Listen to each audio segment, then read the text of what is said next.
एक तरफ हम गरीबों के लिए घर, शौचालय, रसोई गैस, पीने का पानी, बिजली, मोबाइल, इंटरनेट, सड़क, रेल कनेक्टिविटी जैसी बहुत ही मूल जरूरतों को पूरा कर रहे हैं। इस वक्त की सबसे बड़ी खबर, अभी अभी प्रधानमंत्री नरेंद्र मोदी ने लाइव में आकर जनधन बैंक खाता धारकों के लिए भयंकर ऐलान कर दिया है। हर महीना 3,000 रुपए मिलेगा। बैंक खाते में किस तरीके से यह पैसा आपको लेना है, बाकी लोगों की तरह अपने बैंक खाते में उसकी पूरी जानकारी देंगे। इसलिए वीडियो को शुरू से लेकर अंतिम तक जरूर देखिए। साथ में वीडियो को लाइक, चैनल को सब्सक्राइब करना ना भूले। दोस्तों, आज हम आपके लिए लेकर आए हैं एक ऐसी जानकारी जो हर उस व्यक्ति के लिए बेहद जरूरी है जिसके पास प्रधानमंत्री जनधन योजना के तहत बैंक खाता है और अभी तक उन्हें कोई खास लाभ जनधन खाते से नहीं मिला है। तो अब 2025 में सरकार ने जनधन खाता धारकों के लिए कई बड़े बदलावों और लाभों का पिटारा तैयार किया है। जी हां दोस्तों, अब इस खाते से जुड़े कुल 13 बड़े फायदे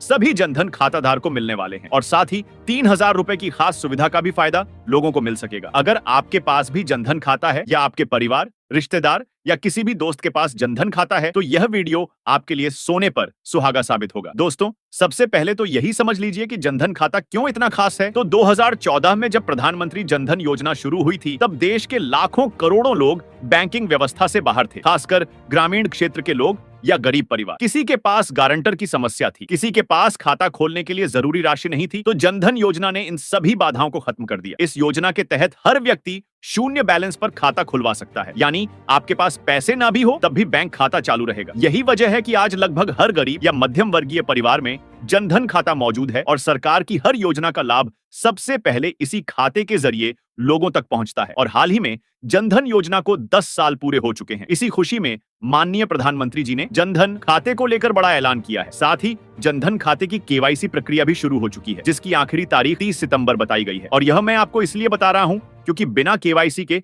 यह 13 लाभ आप नहीं उठा पाए। अब चलिए बात करते हैं 2025 से जनधन खाते पर मिलने वाले 13 बड़े फायदों की। लेकिन उससे पहले आप हमें कमेंट्स में जरूर बताएं कि क्या जनधन खाते से आपको अभी तक कोई फायदा मिला है या नहीं, और चैनल पर नए हैं तो सब्सक्राइब और लाइक जरूर कर लें ताकि आगे भी आपको ऐसी जानकारी मिलती रहे। तो दोस्तों, अब यहाँ पर सबसे पहला फायदा वही है जिसने इस योजना को खास बनाया, यानी जीरो बैलेंस की सुविधा। जनधन खाता खोलने के लिए आपको किसी न्यूनतम बैलेंस की आवश्यकता नहीं होती। बस खाते को सक्रिय रखने के लिए साल में 1-2 बार निकासी या जमा करते रहना चाहिए। अगर आप खाते को पूरी तरह बिना लेन देन के छोड़ देंगे तो वह डोरमेट हो सकता है। इसलिए साल में 1-2 बार पैसे निकालना या जमा करना जरूरी है। दूसरा बड़ा फायदा है रुपए डेबिट कार्ड। जनधन खाता धारकों को बैंक की ओर से फ्री में रुपए डेबिट कार्ड दिया जाता है। इस कार्ड की मदद से आप एटीएम से पैसे निकाल सकते हैं, दुकानों पर स्वाइप कर सकते हैं, ऑनलाइन शॉपिंग कर सकते हैं और यहाँ तक कि यूपीआई में भी इसे लिंक कर सकते हैं। और 2025 में इन कार्डों में और भी सुरक्षा फीचर जोड़े जाने की संभावना है ताकि आपका पैसा पहले से ज्यादा सुरक्षित रहे। तीसरे नंबर पर है दुर्घटना बीमा कवर। जनधन खाते के साथ आपका दुर्घटना बीमा मुफ्त में मिलता है। अगर खाता धारक के साथ कोई अनहोनी होती है तो यह राशि नॉमिनी को दी जाती है। ध्यान रखें कि यह पैसा सिर्फ तभी मिलता है जब खाता खोलते समय नॉमिनी का नाम आपने दर्ज कराया। अब दोस्तों, चौथा फायदा है जीवन बीमा। तो जनधन खाते के साथ जीवन बीमा कवर भी मिलता है, जिससे खाता धारक की मृत्यु होने पर परिवार को आर्थिक सहायता दी जाती है। यह सुविधा खास तौर पर गरीब परिवारों के लिए बहुत मददगार साबित होती है। अब पांचवा फायदा है ओवरड्राफ्ट की सुविधा, यानी जनधन खाते में बैंक आपकी पात्रता के आधार पर 1,000 से लेकर 10,000 रुपए तक का ओवरड्राफ्ट दे सकता है। इसका मतलब यह हुआ कि अगर आपके खाते में बैलेंस कम है या नहीं है तब भी आप तय सीमा तक अतिरिक्त पैसे निकाल सकते हैं। यह सुविधा तभी मिलती है जब खाता कुछ समय से सक्रिय हो और उसमें नियमित लेन देन हो रहा हो। छठा फायदा पेंशन योजनाओं से जुड़ने का है। तो इसमें जनधन खाता होने पर आप आसानी से अटल पेंशन योजना, प्रधानमंत्री श्रम योगी मानधन योजना जैसी सरकारी पेंशन योजनाओं से जुड़ सकते हैं। खास तौर पर श्रम योगी मानधन योजना के तहत हर महीने 3,000 रुपए की पेंशन मिलती है। इसके लिए 18 से 40 साल की उम्र में नामांकन कर हर महीने छोटी सी राशि जमा करनी होती है। अब दोस्तों, सातवां फायदा है सरकारी सब्सिडी का सीधा लाभ, यानी गैस सब्सिडी स्कॉलरशिप। किसान सम्मान निधि,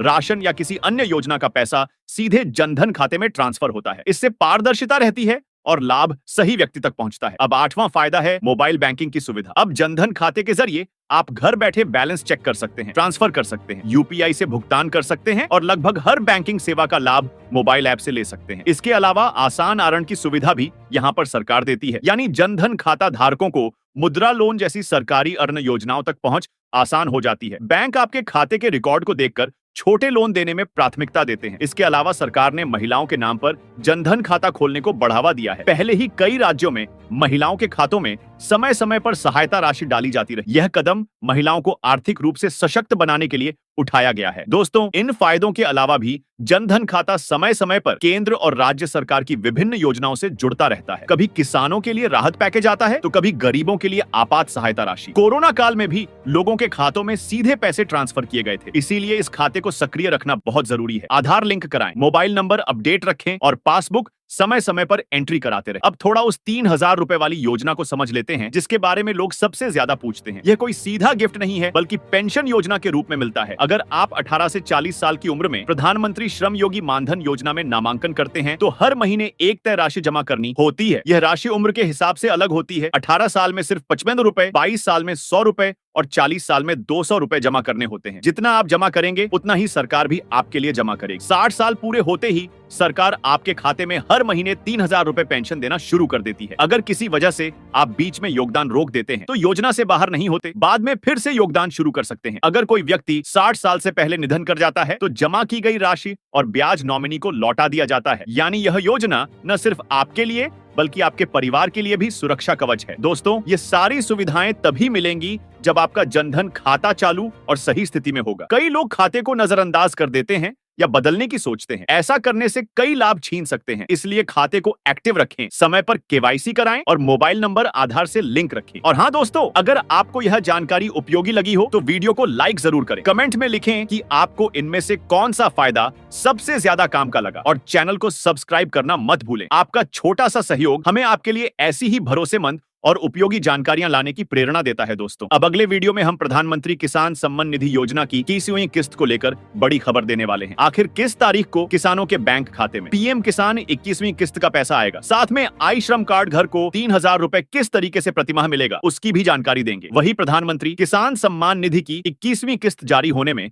अब कुछ ही समय बचा है। 20वीं किस्त के तहत किसानों के खाते में 2,000 रुपए ट्रांसफर किए जाएंगे। हालांकि ये राशि उन किसानों को नहीं मिलेगी जिन्होंने ई-केवाईसी प्रोसेस पूरा नहीं किया है। इस सरकारी योजना के तहत किसानों को हर साल 6,000 रुपए दिए जाते हैं जो हर 4 माह में जारी किए जाते हैं। सरकार द्वारा दी जाने वाली आर्थिक सहायता के अंतर्गत 3 किस्तों में हर 4 महीने में 2,000 रुपए दिए जाते हैं। पीएम किसान सम्मान निधि योजना को लेकर सरकार ने हाल ही में यह साफ कर दिया है कि केवल उन किसानों को ही इसका फायदा मिलेगा जिन्होंने समय पर पंजीकरण और ई-केवाईसी पूरी कर ली है। असंगठित क्षेत्र में काम करने वाले लोगों को आर्थिक सुरक्षा देने के लिए सरकार द्वारा चलाई जा रही ई श्रम योजना का फायदा लोग खूब उठा रहे हैं। असंगठित क्षेत्र में काम करने वाला कोई भी भारतीय नागरिक जिसकी उम्र 16 से 29 वर्ष के बीच है वह इस योजना में पंजीकृत हो सकता है। योजना का लाभ उठाने के लिए ई श्रम की आधिकारिक वेबसाइट पर जाकर रजिस्ट्रेशन करना होता है। असंगठित क्षेत्र के श्रमिकों की श्रेणी में दुकान का नौकर, सेल्समैन, हेल्पर, ऑटो चालक, ड्राइवर, पंचर बनाने वाला, चरवाहा, डेयरी वाले, सभी पशुपालक, पेपर हॉकर, जोमेटो व स्विगी, अमेजन, फ्लिपकार्ट के डिलीवरी बॉय, ईंट भट्ठे पर काम करने वाले मजदूर आदि शामिल हैं। ये सभी लोग ई श्रम कार्ड बनवा सकते हैं।